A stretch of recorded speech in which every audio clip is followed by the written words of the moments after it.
Artinya hadis tulang rusuk ini ketika Imam Nawawi susun, dia tak letak di bawah tajuk wanita berasal dari tulang rusuk lelaki. Bukan itu tajuknya. Tajuknya ialah wasiat untuk menjaga kaum wanita dengan baik. Jadi ulama mengatakan secara umumnya hadis tulang rusuk ini sebenarnya sesuatu yang simbolik. Ia mungkin membawa maksud bahawa lelaki dan wanita ini rapat dan perlu tolong menolong. Seolah-olahnya wanita itu berasal dari tulang rusuk lelaki. Dia menampakkan keintiman. Dia menampakkan bahawa yang satu tidak boleh hidup tanpa yang satu yang lain. Lelaki mana boleh hidup tanpa tulang rusuk? Saling memerlukan. Saling memerlukan. Sebab itu jika lelaki mengada, dia belagak kata saya bos, sayalah yang tahu segala-galanya. Kata pada lelaki itu, abang jika tak ada tulang rusuk, abang napas pun susah.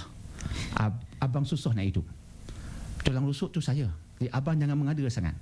Sebab tanpa saya, siapalah abang?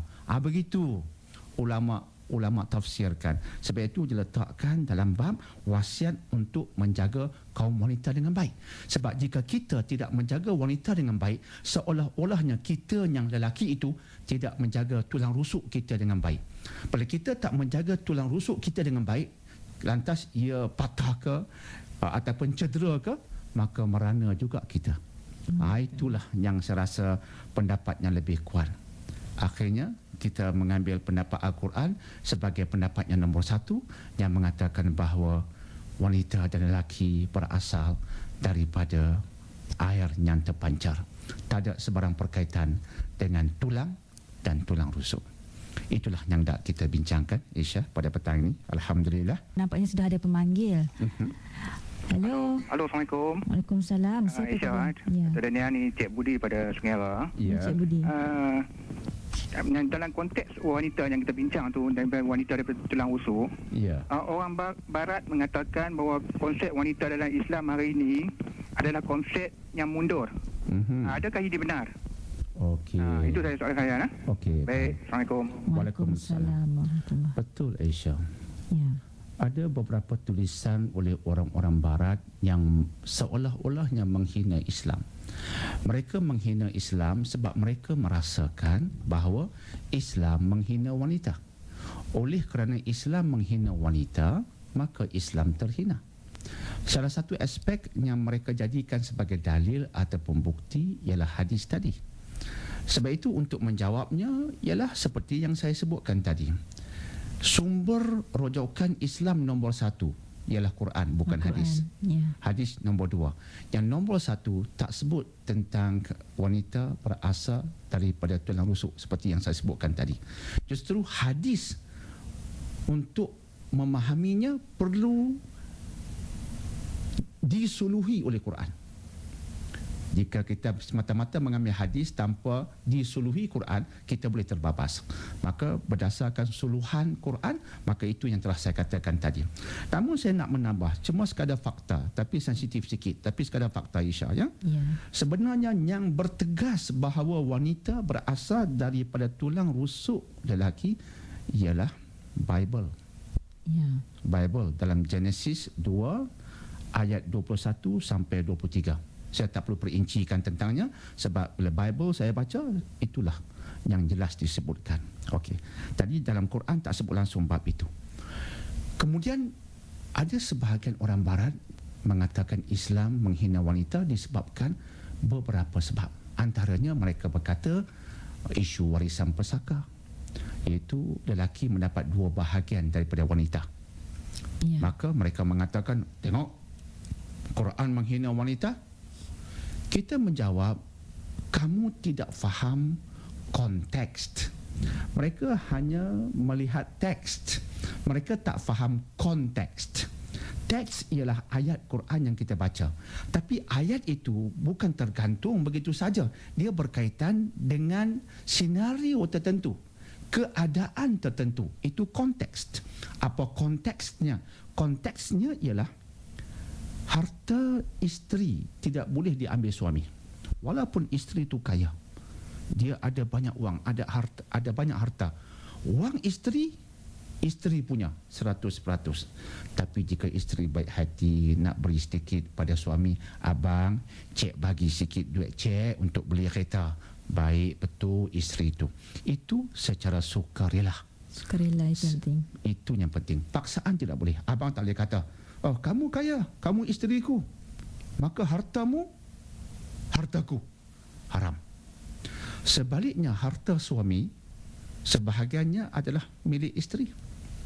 Sebab suami wajib memberi nafkah kepada isteri. Bayangkan harta isteri, isteri punya. Suami tak boleh ambil. Harta suami, isteri punya juga. Isteri boleh ambil. Ada hak di situ. Jadi, suami lebih terbeban dengan hartanya.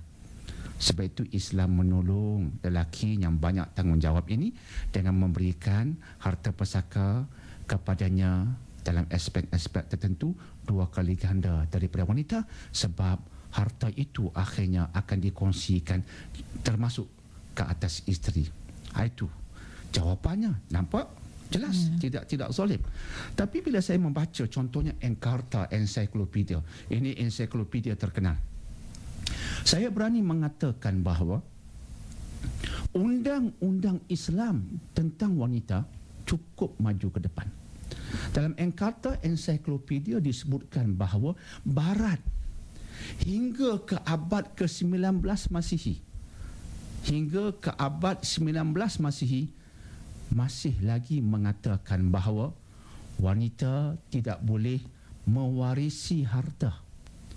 Wanita tidak boleh memiliki harta. Wanita tidak boleh membawa kes ke mahkamah. Wanita tidak boleh menjadi saksi, tidak boleh menjadi juri, jauh sekali hakim. Ini dalam Encarta Encyclopedia disebutkan sebagai covetous. Covetous ialah semua yang saya sebutkan tadi yang menghina wanita. Disebut secara umum, kalimat umumnya menceritakan tentang keadaan wanita tertindas di Barat sebelum ini sebagai covetous. Dan dia berterusan sampai ke abad 19 Masihi. Kita abad 21. Dekat sangat dengan kita. Hampir ya. Hampir sangat, Isya. Sebab itu masa saya di sekolah dahulu, saya sekolah rendah dahulu, seringkali kita mendengar bahawa jika seorang orang di Barat, dia wanita berkahwin dengan seorang lelaki, nama dia berubah. Namanya dinamakan bersempena suaminya. Dia kahwin dengan lelaki bernama John, maka dia Mrs. John. Kahwin dengan lelaki nama Joseph, Mrs. Joseph. Padahal dia nama lain, tapi sebab dia berkahwin dengan John, maka namanya kena ikut John, Mrs. John. Dalam Islam tak ada begitu. Tak ada pernah berkahwin dengan Ahmad, maka dia Mrs. Ahmad. Tak ada. Namanya Khadijah, namanya Zainab, kekal, abadi sampai bila-bila. Jadi siapa menghina siapa? Di Baratlah mereka banyak menghina wanita. Sebab itu Barat melahirkan satu gerakan baru, dipanggil gerakan pembebasan wanita. Ketika Barat masih beku itu dengan mengatakan wanita tidak boleh mewarisi harta dan sebagainya, Islam lama lebih awal mengatakan harta wanita haram diambil oleh lelaki. Dia berhak dengan hartanya. Jika berlaku kematian, wanita tetap ada hak menerima harta pusaka dan itu menjadi miliknya secara peribadi. Islam lebih ke depan, Isya. Sebab itu orang Islam kena memahami Islam dengan cantik sekali, insya-Allah. InsyaAllah ya.